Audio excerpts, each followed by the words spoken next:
Hello and welcome to Goldster Inside Story, where we are going to talk about connecting with people, and that is what Goldster does. And we have an expert, and as you can see, an elegant guest who will tell us how we can do it better. Indeed, how all of us can relate to people in our families, our social life, our work life to make a better world for everyone. I'm Humphrey Hawkseley, your connector in chief for the next hour. I've stolen the phrase, and we will be discussing the big power of tiny connections, how small interactions spark awesome outcomes. That awesome, incidentally, is an American word. We don't use it so much over here, but we know what we all mean. Now, do you remember that miles-long line to see the late Queen lying in state? Did any of you take part? Let us know if you did. David Beckham, the footballer, was among the mourners, and he arrived with a tray of donuts, which he shared with everyone around him, and they all loved him for it. A tip from the big power of tiny connections is, and I quote exactly, bringing a variety of donuts to work, including some gluten-free and vegan options, shows your next level of thoughtfulness and that you understand people's priorities. Yes, it is all about connection. Beckham didn't have to do it, but he showed those around him that he understood them and that he appreciated them. What is the best way to connect with people, whether you're the chair of a big corporation or you're setting up the village fete, or you have to walk into a room where you know nobody? And how do you deal with that obnoxious relative who will always be at family gatherings? Or that interesting stranger on the bus, how to start the conversation? All will be revealed over the next hour as my guest, still waiting patiently for the action to begin, is way across the world in Mexico. How does that happen? And how do the Latin Americans, awash with Romance language, connect differently to the austere and less talkative North Europeans? I will ask her that too. And you too, tell us your stories about your own connections, and we will discuss them and comment on your comments and your thoughts. And to make all this happen, welcome Jen Nash to Goldster Inside Story. Oh, thank you, Humphrey. It's a treat to be here. I'm super excited to have this conversation, and I just want to applaud Beckham. Brilliant, brilliant move. And I love the way you added in priorities, because I bet you they were rushing. They hadn't had a chance to grab a snack, and they literally were probably just like, oh my God, thank you. Yes, and this very famous person cares about them, shows that he cares about. I wonder if he'd read your book. Have you had a conversation with him about that? Not just yet. I think it's on the calendar scheduled for around Christmas, a Christmas gift to myself. I'll let him know. Next time I bump into him, I'll let him know that his act of kindness was mentioned in your book. Now, you're in Mexico, but where are you actually from? Who are you? Yes, and so I apologize if there's a little pause with the video, everything. I'm doing the best that I can, so thank you for your patience. I am in Mexico, but my name is Jen Nash, as you so brilliantly introduced me, and I'm originally Canadian. Oh dear. Originally Canadian, and I grew up in Asia. Kind of unusual. My dad was Australian, my mom was American. And so I went to university in the US and then sort of settled there. I just fell in love with New York, so you can't hold it against me. Okay, so I have to ask you this. You've done Asia, Australia, and you're in Mexico. In Mexico now. Which are the societies around the world that you've lived in are the best at connecting with each other? Ooh, I mean, I think the world would actually agree that Americans, because they're so casual and randomly always friendly, which I think is sort of a British approach, that they sort of look at Americans and they go, oh, those people are just too friendly. We couldn't possibly. I think Americans are actually very good at it because A, it's a relatively new society, and B, they often tend to be perhaps less aware of social restrictions. So there's no, oh my gosh, I'm going to do it wrong. Oh my gosh, we couldn't possibly. They're just like, hey, where are you going? What are you doing today? And it's a complete random stranger sitting next to you on a bus. And you're like, I'm just heading to the shops.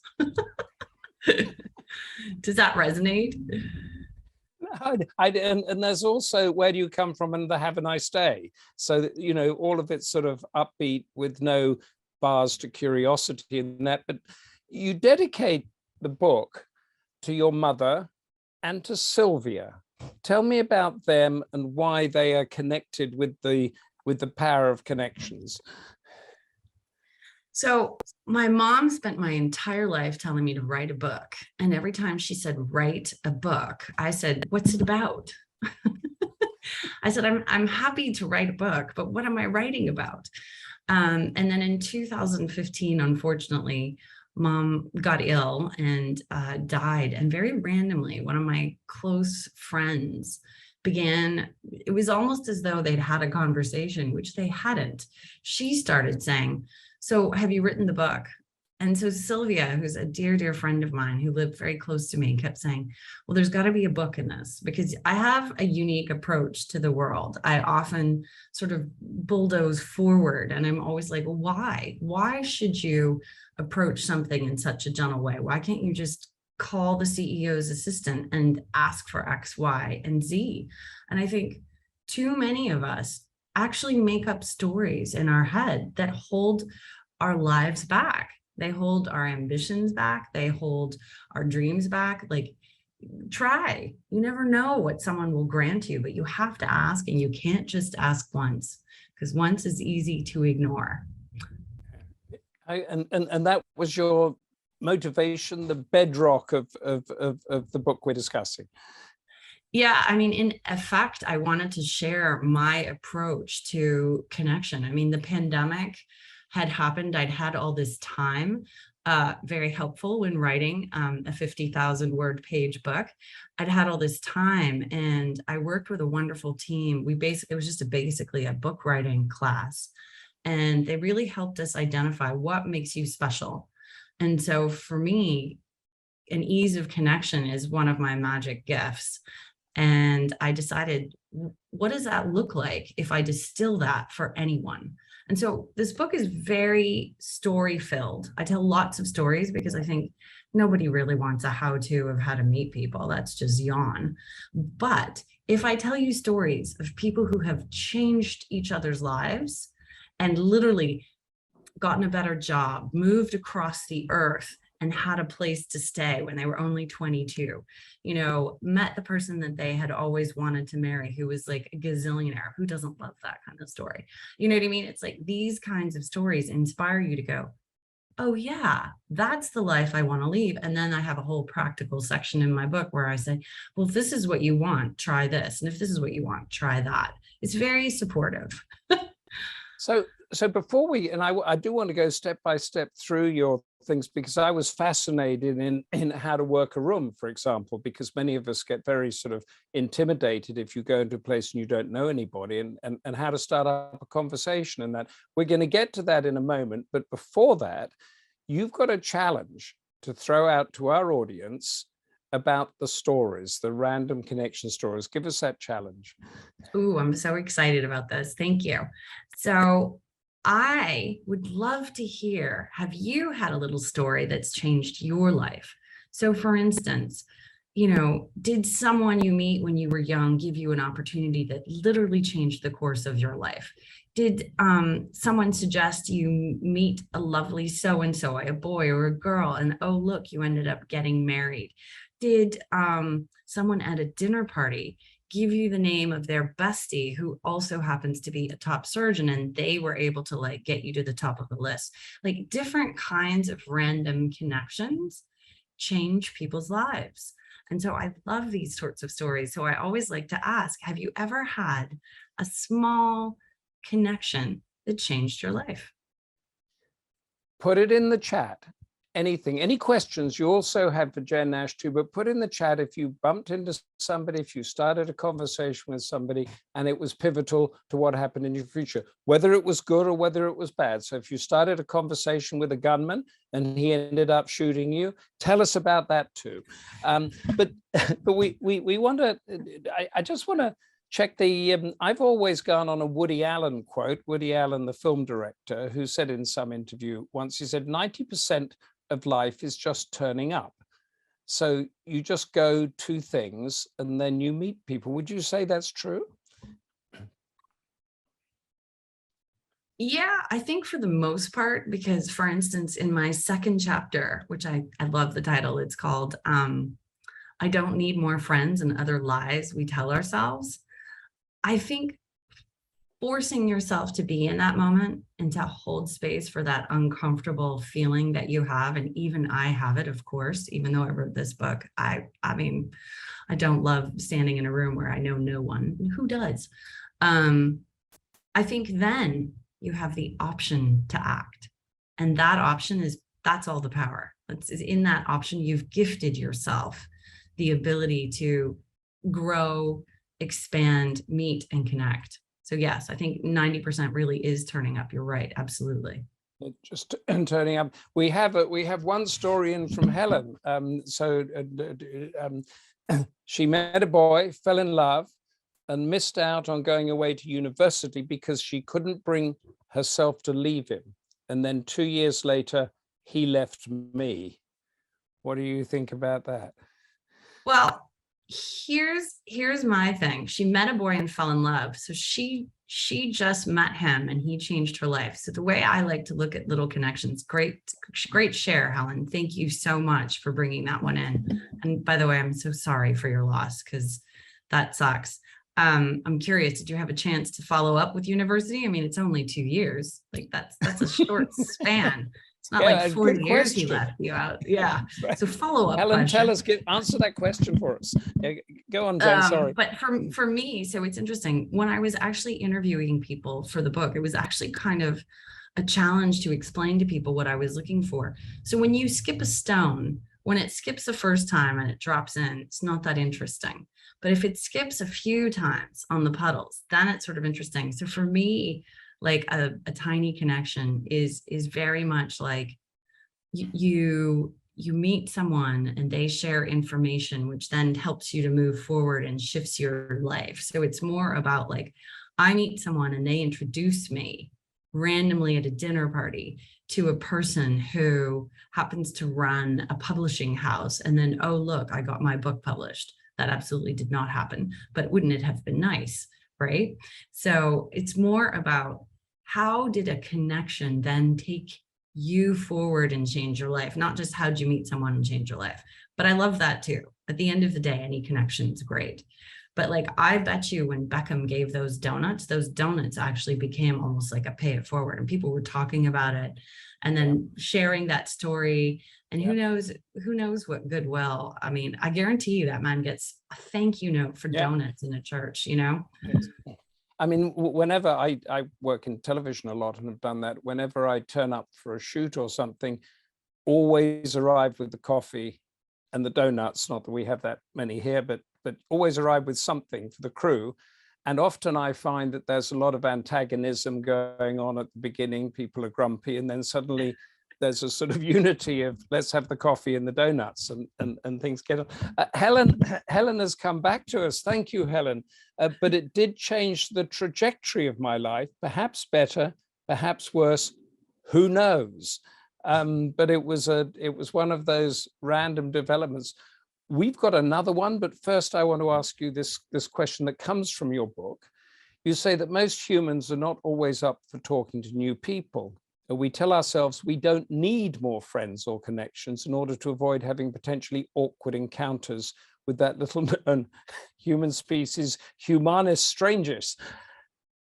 Expand on that. Well, it's really interesting. They did a study, which I found fascinating, where they asked all these people, would you like to have a chat? Would you like to have a chat with a stranger? And everybody said, oh, no, thank you. I'm quite good. I'd like to skip that. But then they actually sat them down and they had chats with strangers. And it turns out everyone had a great time. And afterwards they interviewed them. They said, what's your hesitation? Why are you hesitant to talk to a stranger? And so most people, both sides, you know, the stranger as well as the person, have the same hesitations. And it's, I won't know what to say. I'll run out of things to say. Yeah. I won't like them. They won't like me. You know, the whole thing will be a wash, right? It's sort of that kind of hesitation. But then every time these people would go and have a chat with a stranger, they would walk away going, oh, that was really lovely. That was great. Yes, let's do this again. But here's the funny part of the study. They followed up a week later and they asked the same people, would you like to have a chat with a stranger? And everybody said no. So I think there's something going on that we have to embrace about ourselves as humans. It's awkward. I call it humanus strangus because it's strange and unknown. And most of us like the cozy couch. And I talk about how like sitting on the couch with someone you love or your cat and dog, having a cuppa is lovely, but it's not going to change your life pretty much ever. Supposing you don't want your life changed. Is it good or bad for you just sitting on that couch? No, I think if there's nothing, so, and I actually put this in the book, I said, if there's nothing you want more, if you are leaning into your friendships, your family, your work life, as much as you can, and you are getting the most out of life, and you're happy with your salary, you're happy with your invitations, and you feel incredibly fulfilled, please don't get off the couch. This book is not for you. This book really and truly was written for people who want more out of life. And, instead of saying, go back to uni or do anything, I'm just saying there is a way to get more out of life. And the easiest way is to connect with the world around you. And even a tiny little moment does it. So let's say anybody that's completely happy with their lives and the way that Jen just described, just say, I'm happy with my life. I like the sofa and the cat and the loved one and everything. And those that would like to achieve a bit more or go somewhere else, just tell us that as well. We have Anna Kellerman here. Years ago, a friend of mine said she wanted to get into architecture. Then not long afterwards, I was on a plane and sat next to a man who ran an agency looking for someone to join his agency. I introduced them and so started her journey into having a successful career. It was a low-level job, but she was so amazing that she worked her way up, became indispensable, and I knew it would be a great connection and pairing. Anna, thank you for that. What do you reckon, Jen? Oh, I think that's brilliant. That's exactly, these are the little skipping stones that change lives. That's such a great share. Thank you. And Anna is actually calling in from Australia. So good day, lovely. That is but then tell us how you do it. You're sitting on a plane or you're on a bus or something, and you don't know of all of those people that you can talk to there, which ones are going to change your life. How do you spot the one that you might want to talk to? How do you start that conversation? See, and this is where I encourage people to just have fun. Be yourself. Pick the one that speaks to you.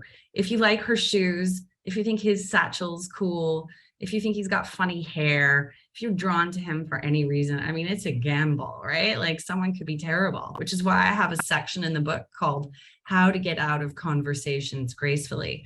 And the funny thing is I didn't write that chapter because I don't know how to get out of conversations gracefully. It's actually really hard for me to extricate. I always feel just terribly rude. So believe it or not, a Hollywood producer whose name I don't even know wrote that chapter. And then I rewrote it, of course. But I had a publicist reach out to her fancy client who deals with high-powered people and high-powered places. And they wrote the chapter about being elegant. And you know what? If you don't like the person you're talking to on the plane, here's the one I like the best. So lovely. Thank you so much for, and then you insert something they shared and you just say, thank you for sharing that with me. I just realized I have to finish watching, reading, listening to this for my son, coworker, boss, right? And then you just say, have a wonderful rest of your flight, bus ride, whatever. So you've thanked them, and then you've suggested what you have to do and that you're on a deadline, and you move forward. It's quite lovely. Okay, so just to encapsulate that tip, you see somebody on the plane that you don't know, and you say, that's a really interesting pair of shoes, or I like your hairstyle. That starts a bit of stuff. If you don't want to go on any further, you say, oh my God, I've just remembered I've got to finish this thing, and you get out your laptop or your phone, and that's it. Great. Yeah, and actually I should clarify, I wasn't suggesting you comment on them in any way. Like if you want to say, oh, I love your shoes, great. But for me, it's more about in my head. Like if I like the way you asked it, like if you're looking around and you have some choices left and right, I would look at the one that sort of seemed more fun, seemed more interesting, because that's going to be potentially fun for me. And at the end of the day, this has to be fun. I mean, yes, it's painful for the first minute, but as the data suggests, you're actually going to have a great time. You're going to enjoy it once you get over that initial, oh my God, I don't like talking to strangers. Yes, and there's a couple of things that you mentioned, or one thing you mentioned about whether you like somebody or not in that initial conversation. Does that matter if they're going to be the architect that can get your daughter a job or something like that? How much does liking them matter? Well, I mean, I think liking is a really big word. How much liking or disliking can you truly have in the first 10 minutes? I mean, yes, if they seem like an awful character, maybe bail quickly. But I think humans are fundamentally interesting, curious people. Like, I mean, you and I were chatting about how in Britain, you can't really say where you're from, but like Americans and North Americans, and actually anywhere in South America as well, Central America, people love to know where you're from. They want to see your world a little bit through your eyes and see if they know what you do or live, or, so people are curious about each other, and what do you do for your life? They want to get a little window. But if you skip all of those questions and you just stay with, how's your day? What's making you smile today? What's annoying you today? What's bringing you up? What's bringing you down? Human emotion, we've all got it, right? So that's interesting. So it creates connection. And at the end of the day, if you're not curious, I mean, that's a hard way forward, because I feel like that's a motivator in and of itself. Like, you're doing this, I guarantee you're naturally a curious person. I think this curiosity is quite an interesting thing, isn't it? Because when I go out but I'm a journalist, so I do ask the questions, but I would say 90% of the time I'm asking the questions and they're telling me about themselves. Very rarely does somebody ask any question about me. Is curiosity something that we're losing? Is it a part of sort of courtesy and general behavior? I mean, expand a bit on this idea.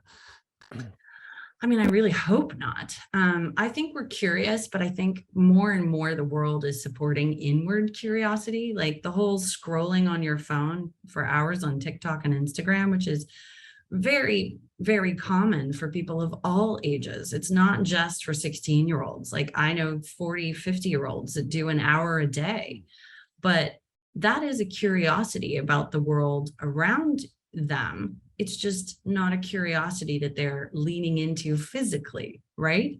And Celia said, strangers are just friends we haven't met yet. Yeah. To some degree, I think if we had that mindset more, we'd be winning. So bravo, Celia. But I mean, I think we need to remain curious if we're going to get more out of life, right? Like, where are you going? What are you doing? Tell me about your life, because I live mine. Like, I know what I'm going to have for breakfast. What are you going to have for breakfast? What are you going to have for tea? Like, what's going on? I think it's actually quite interesting. Seriously. Tell us a little bit more about the technology thing, because I mean, everybody meets now, not everybody, but most people now seem to meet on dating sites. You email, you have to arrange to call somebody, you can't just call somebody and have a chat with them. It's all a different element now, isn't it? So how does that impact our connectivity? Well, it's interesting. My editor and I, when we were working on the book, I wanted to put in a chapter about technology and how, we were to blame for not reaching out, blah, blah, blah. And she said, no, we as humans have agency. We are in charge. And if we're going to let technology slink in and take control, that's on us, right? And so I think with dating apps, I personally think they're fantastic. I think there's ways to use them I think there's ways to use them so that you're not overwhelmed and so that you don't feel like your self-esteem is being crushed daily, because I've heard the extremes, of course. But I mean, imagine being able to know that you're in a tiny town on an island, because I lived in Turks and Caicos and I had a girlfriend come visit and we could actually see all 18 single men that she had available to her for the weekend. Like, that's phenomenal. That is incredible. For those, I've seen that some people have joined us late. We are talking about how to connect with people and how it can make your life a lot better. We are looking for stories, questions for Jen Nash, who is all the way from Mexico here, but she's actually American, Australian, whatever, Canadian, I mean, all sorts of things. But she will answer the questions and comment on your stories about that tiny little connection that changed your life. I'm thinking, I'm going back to the sitting on the sofa with the cat and the loved one, but feeling you're not quite right. You know, it's not quite right. You can't do this for the rest of your life, but not knowing what to do and where to go. But that fear, as it were, is to going into the unknown. So if you are faced with a group of people that you don't know at all, entering that room to do that, whether it's a corporate function or the village fete, as I mentioned, or something, how do you do it? So it's funny. I was chatting with someone and I said, well, we're lucky in this society. We have one addiction that seems to span almost all cultures, except a sort of a swath of them in the Middle East. We have alcohol. And so I always tell people, stand by the bar where people are leaving, not coming. You want to stand by the bar with your drink.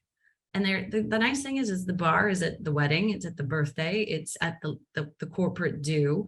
You know what I mean? There's always a bar. So stand where people are leaving with their drinks, because there's usually a moment of pause, right? Where they look around the room and they're not quite sure, where am I going? And it's in that moment that if you don't know anyone or you're there alone, you can strike up a conversation and say, I'm here alone and I can't decide where to stand. What do you think? Are we thinking left or are we thinking right? You know what I mean? Like, because you see them scanning the room. Alternatively, you could say something like, I've just been abandoned by my wife who's gone to the loo and she's not coming back for God knows how long. May I join your group? People are so sort of thrown by this incredibly vulnerable share.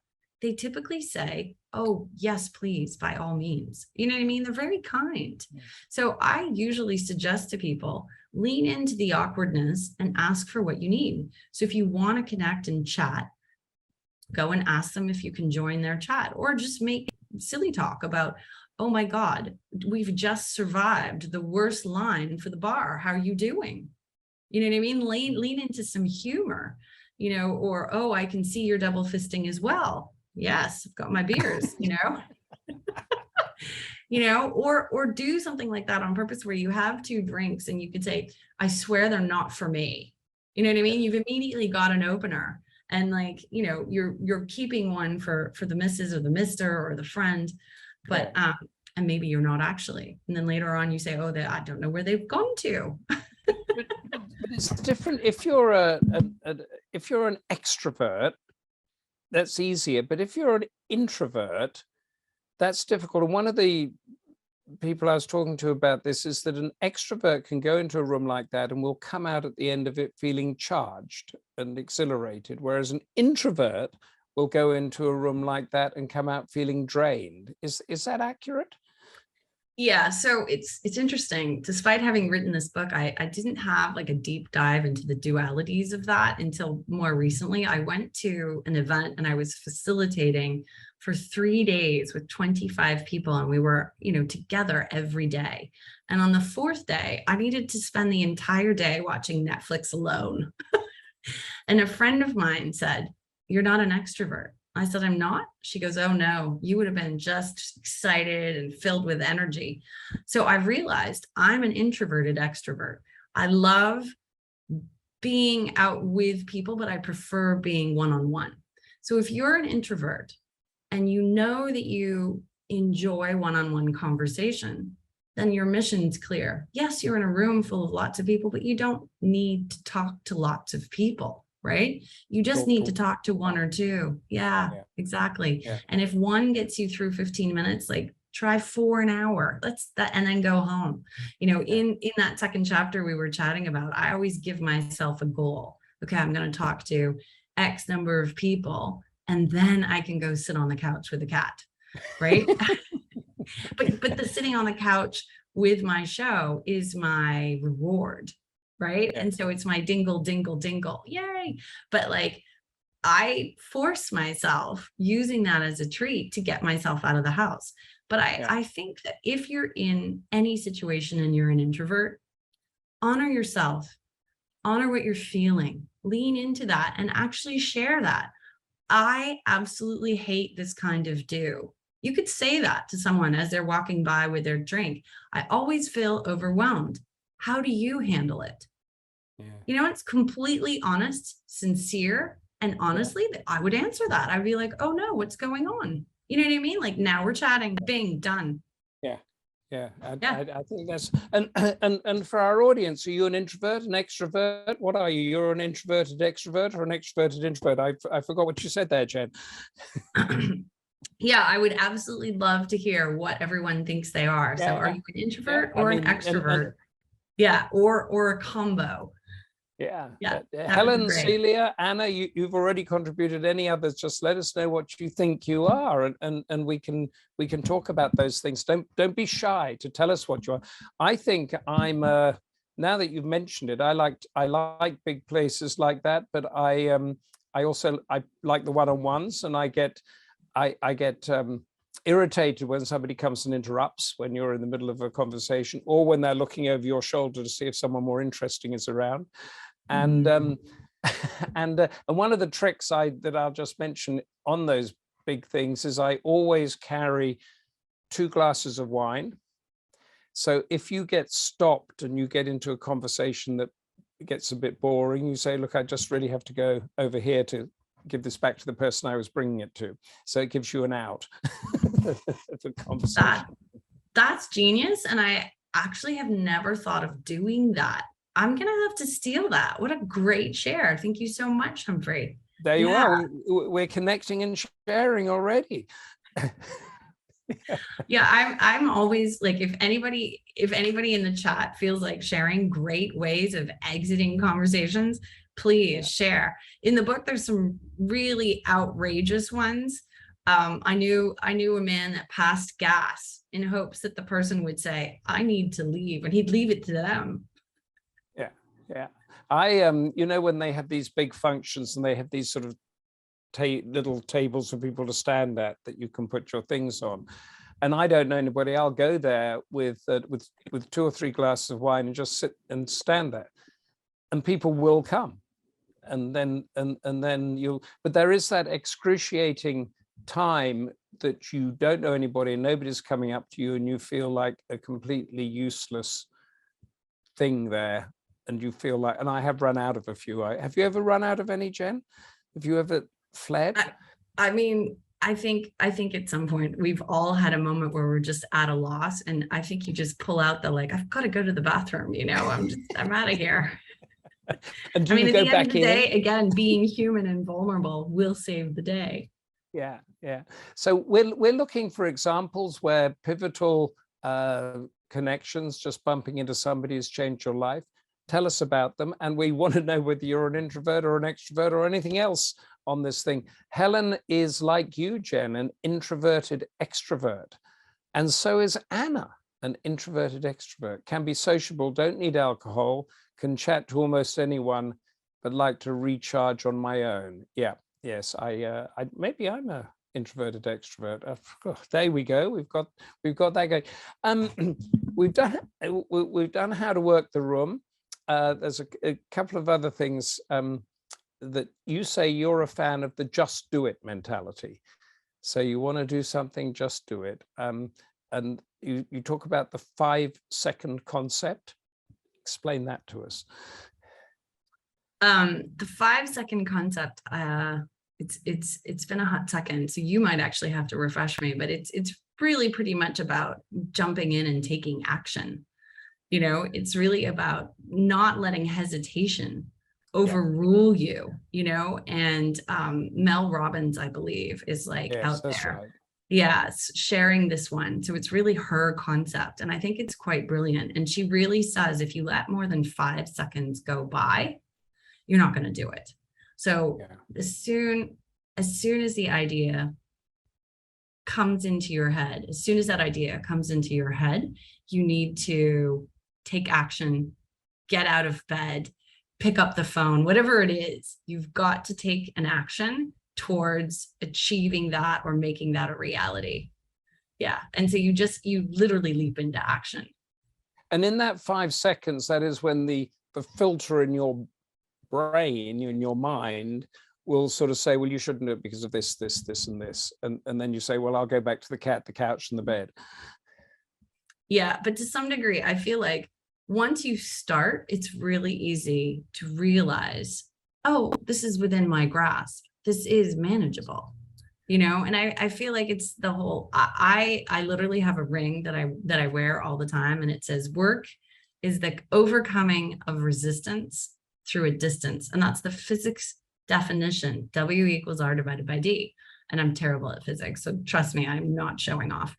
But I feel like it's very aligned with an object at rest stays at rest, an object at motion stays in motion. So if we're frozen in our sense of I can't, I shouldn't, I won't, it's very hard for anything to happen.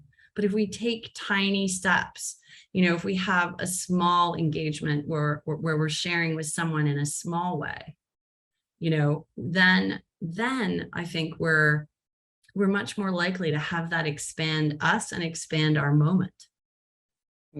That's is this is the just do it thing or having the energy to do it? Is it, to what extent is it age related? I mean, if you're 25, we can understand it, but if you're 80 or 70, is it easier to say, oh well, you know, I don't really, you know, I haven't got much time left or whatever, I'm not going to bother to do this?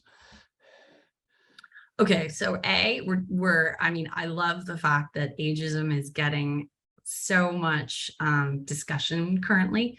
I'm going to say that is on a person by person, you know, situation. I think there could be 80-year-olds that absolutely love connecting. You know, they're out there sharing, they're volunteering, they're giving, they're running their families ragged. And then you could have an 80-year-old that's just too tired. So, I mean, and I think the same for 25-year-olds. I know plenty of 25-year-olds that have zero interest in getting out there or doing anything. So for me, I mean, and this is why I organized the book this way. I really set it up around, what do you want more out of from your life? Do you want a better job? Do you want more friends? Do you want to be a better person? Do you want, you know, to meet people that change your world more? Whatever you want, connection's the way. And so I set it up that way because I think at the end of the day, if people don't want more, they're not going to bother doing anything, Humphrey. Like they're just not going to try. They're going to go to work and they're going to hope that this is a good life. So it's not age related. I mean, you're the same person when you're 25 as when you are when you're 75, aren't you? So if you want to get up and do something, you will get up and do it. We've got a couple of great little stories coming in here, and please keep them coming because they are keeping us stimulated and extroverty, aren't they? Jean Joyce, I'm definitely an introvert, but since losing my husband, who was an extrovert and could talk to anyone, I've taken a leaf out of his book. I spend a lot of time in Spain and have made many new friends as well as keeping our old ones. What do you think about that, Jen? I think that's brilliant. Love that, Jean. And I think that, I mean, you hear this all the time, like holiday cards, which are slowly sort of dying. You know, the random update emails, or I mean, it's going the way of the dinosaur, largely because we have Instagram stories, Facebook stories, where people are choosing to share sort of in a mass way. But I do think it loses a little something in terms of something you can hold, put on the fridge, or, Mm. somewhere. And I think putting up that little card somewhere and really getting a moment with it is lovely, and I apologize for the glitching, doing the best I can with a Mexican Yeah, that's right. Wi-Fi. We're doing great. Celia, then, as a widow, I'm now on holiday alone. I now holiday alone. It was daunting at first, but I've met some great people from all walks of life. I also enjoy chatting to customers who come into the charity shop where I volunteer. No cat, couch, and television for Celia. That's amazing. And I think that's like a wonderful thing. If you, for instance, if Celia, I don't know if she threw in the chat if she's an introvert or an extrovert, but like introverts who still actually realize they want connection and they want to chat with people, getting some kind of a position like working in a shop where people come in a gentle flow, that's lovely, because they're always going to say hello. And if you want a little more exchange, you can actually say, how's your day going? What are you looking for?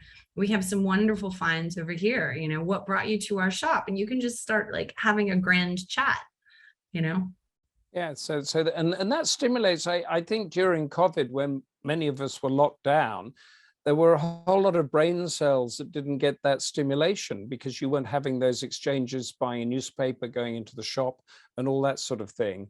Would have changed the way we were thinking. The next good thing is that how to listen.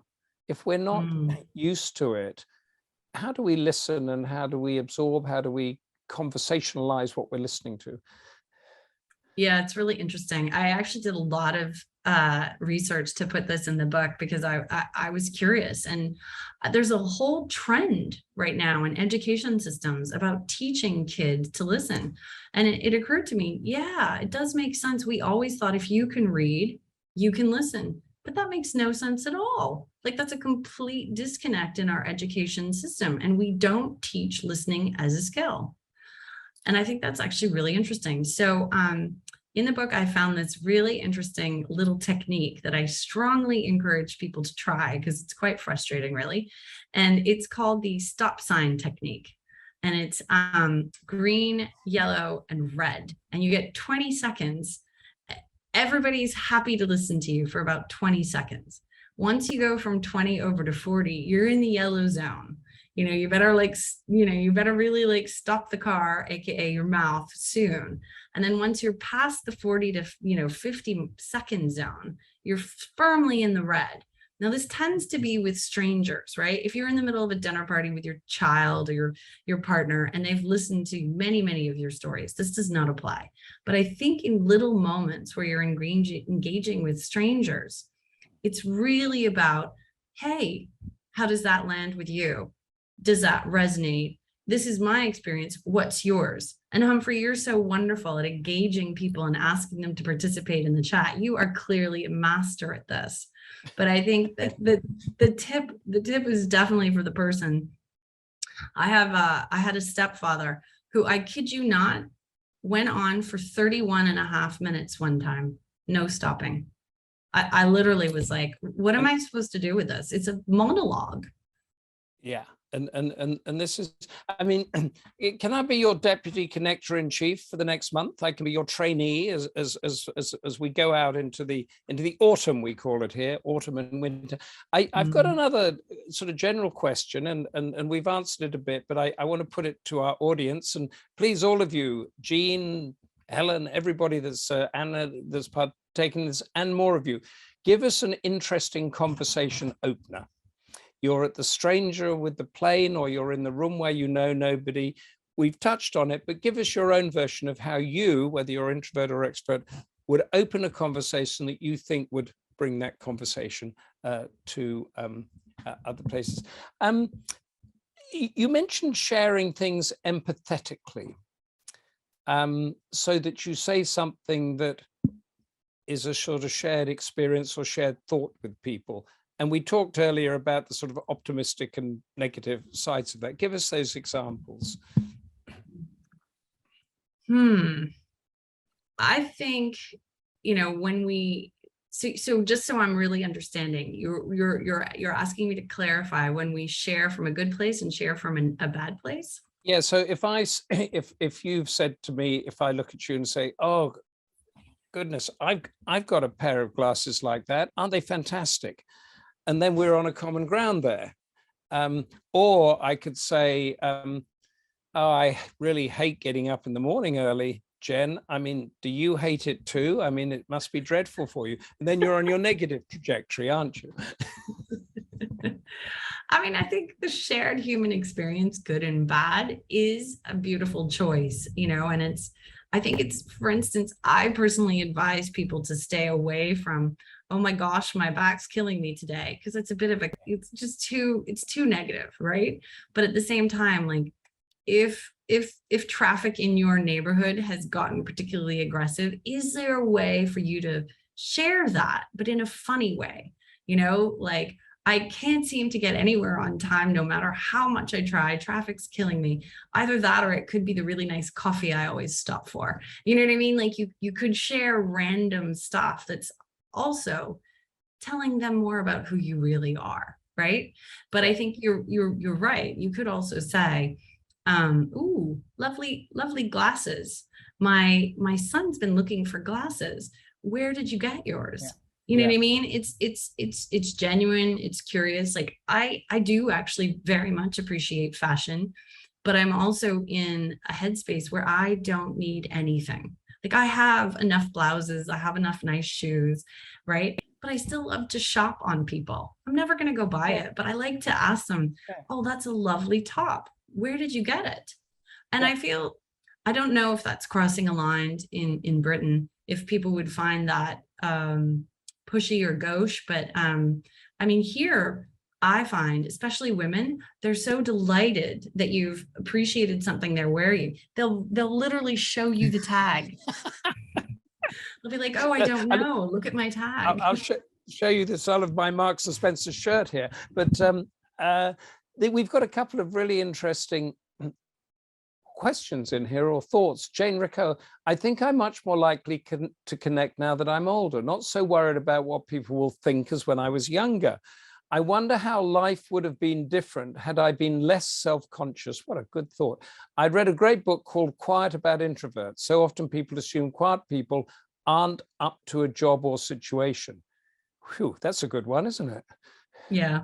And I mean, to her point, I actually put this in the book. I said, if I had been given this book and if I had made the effort to read it when I was in my 20s or early 30s, I think it would have changed my life.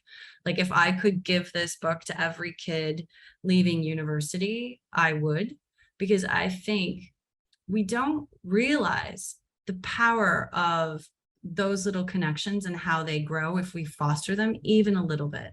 You know, in university, I had my 5 friends and I thought, I'm good. Why should I make friends with the rest of the class? If I had made friends with the rest of the class, my career could have gone in even more directions. And I was very successful when I worked in advertising and marketing for 25 years. And I, you know, leaned into those connections for decades. But I guarantee you, your life is even more secure and more interesting if you lean into the connections that you can make. Seriously, What do you I'm quite think, certain. going back then to those days you just described, what do you think, what did you want to do, or what do you think you might have achieved that you haven't achieved had you reached out back then? I mean, so I went to Parsons School of Design, which is pretty well respected for communication design and even more so for fashion. So, you know, Tom Ford, Donna Karan, Isaac Mizrahi, lots of famous people went there for fashion. But some of the people that I graduated with ended up doing really high-powered fashion advertising, working for places like Donna Karan. And while I did freelance briefly there, you know, that person and I were not super close. So we had that one little jaunt of connection, but then it's dissipated. Had we been better friends, perhaps my career could have been more glamorous. Like, I ended up working very heavily in digital marketing for big brands, tech, fintech, health, you know, lots of interesting stuff, but it wasn't like super sexy. You know what I mean? It wasn't glamorous. So it could have gone in that direction. Don't get me wrong, I absolutely love fintech and finance and all that stuff. It's also super interesting, but very different paths. But I think more than anything, people have country houses you get invited to. There's dinner parties, there's weddings, it's like the community. My friends are all sort of a band of roving minstrels. Nobody ever got married. Seriously. I think I've been to less weddings than anyone I know. What does that say about you, Jen? Roving minstrel. A roving minstrel. It's all about the big power of tiny connections. That's the one. I think we've got it in the chat somewhere of how you can buy it. But we're running out of time, and we've got a few things in here that I'm loving, so I'm going to go through them. Anna says, meeting someone in real life is not about language. There's also that nonverbal connection that we were talking about. Our nervous systems are also connecting. It can lock, or something else that can connect strangers, a smile, an eyebrow, a frown, of course. Helen says she's read that book too. That is the earlier book about introverts. I agree that as we get older, we're less concerned about what others think. Is that true? I think it is. Yeah. Absolutely. Oh my gosh. Like the intro of my book, like my mom raised me watching her talk to anybody everywhere. And she not only would she talk to, the deli guy or the shopkeeper or the restaurant owner, whoever it was, she would talk to them in whatever language she thought that they spoke. She had no clue what language they actually spoke, but if they looked Asian, she would just launch into like the tiny Chinese she knew, because we moved a lot when I was a kid. Or she would decide that they must be Japanese and speak to them in Japanese, which I found mortifying, because 9 times out of 10 she was wrong. They were Korean. but it began a connection, didn't it?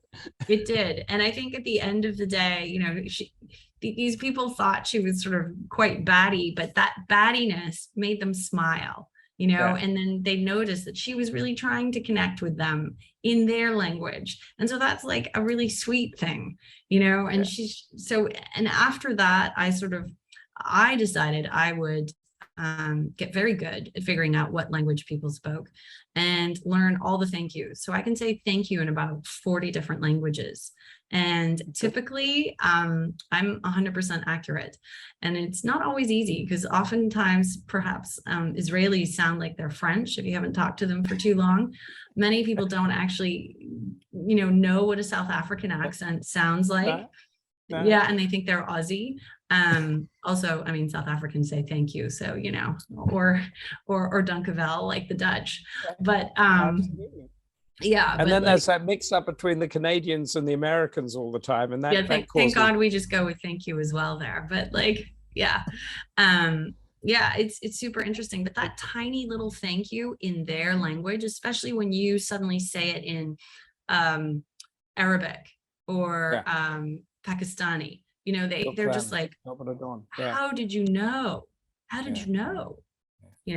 And what it's saying is that you know a little bit about me and my culture, as opposed to Jean Joyce has come up with her conversational opener on the plane or in Are You Comfortable? On the plane is Are You Comfortable? In my local Spanish bakery or cafe, aren't the cakes, pastries, breads lovely, and I love the coffee. That's all an update, and always a smile.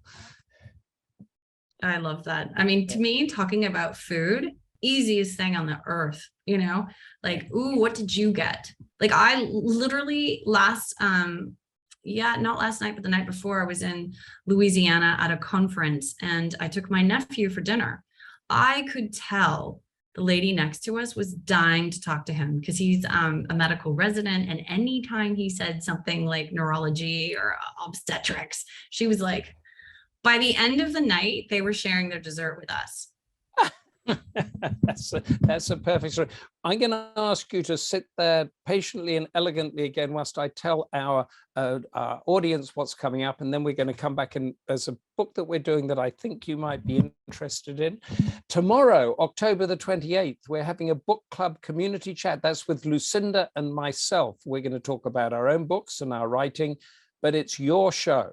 and you can talk about anything you want, particularly now we've learned how to connect with each other.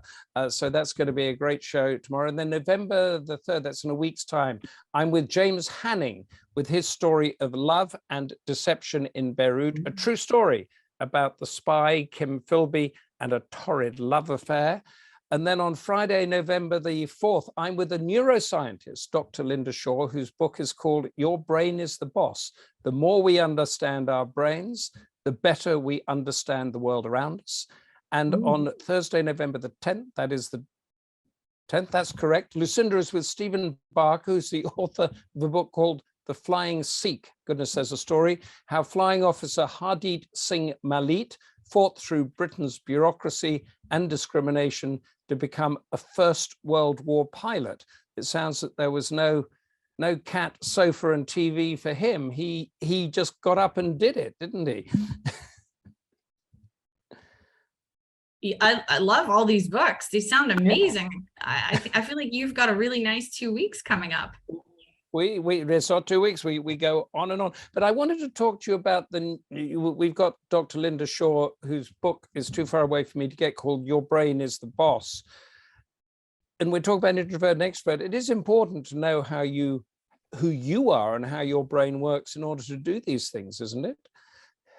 I'll be honest, that one totally sparked for me. And I'm genuinely curious about how our brains work. And I did mention briefly that I had a background in finance. They're actually able now to tell you that one of the reasons people make certain investing choices is literally based on how their brain works, and certain even like releases of dopamine, like day trading and all of that. Like there's a reason you're doing things. And how fascinating is that?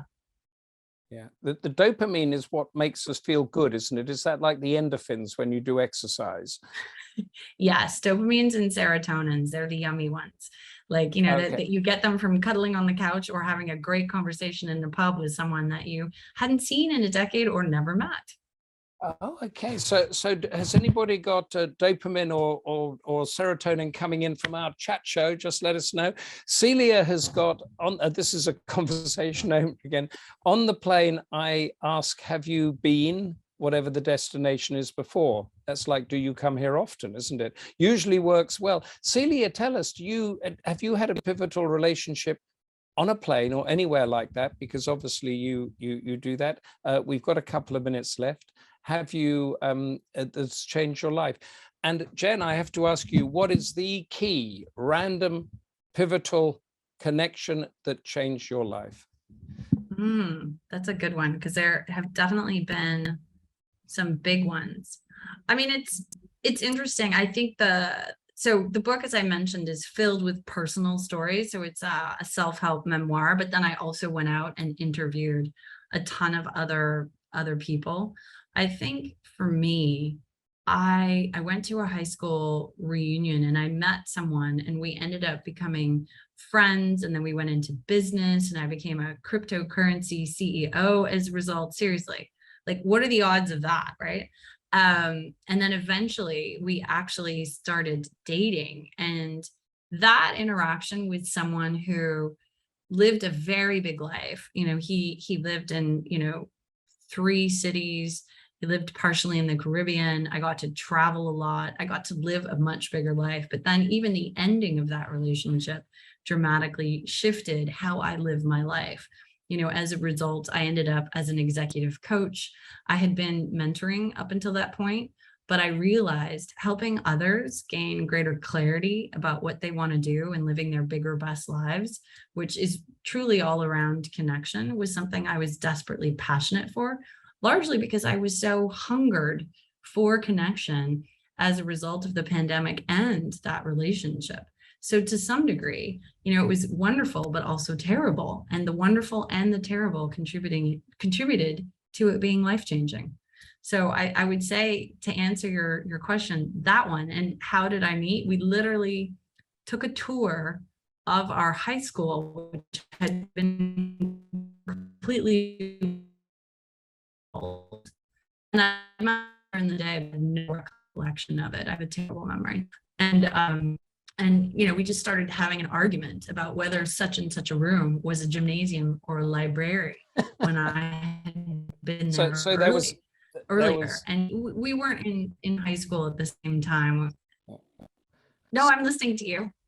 No, that's great. We are out of time, but that is a wonderful story to finish on, and it sort of reflects a little bit with that story Helen told us when she came in a relationship that that had broken up. Helen says, "Jen, Humphrey, everyone, this is the first of these sessions I've attended, and it's been great. Lots to think about, and I've downloaded Jen's book."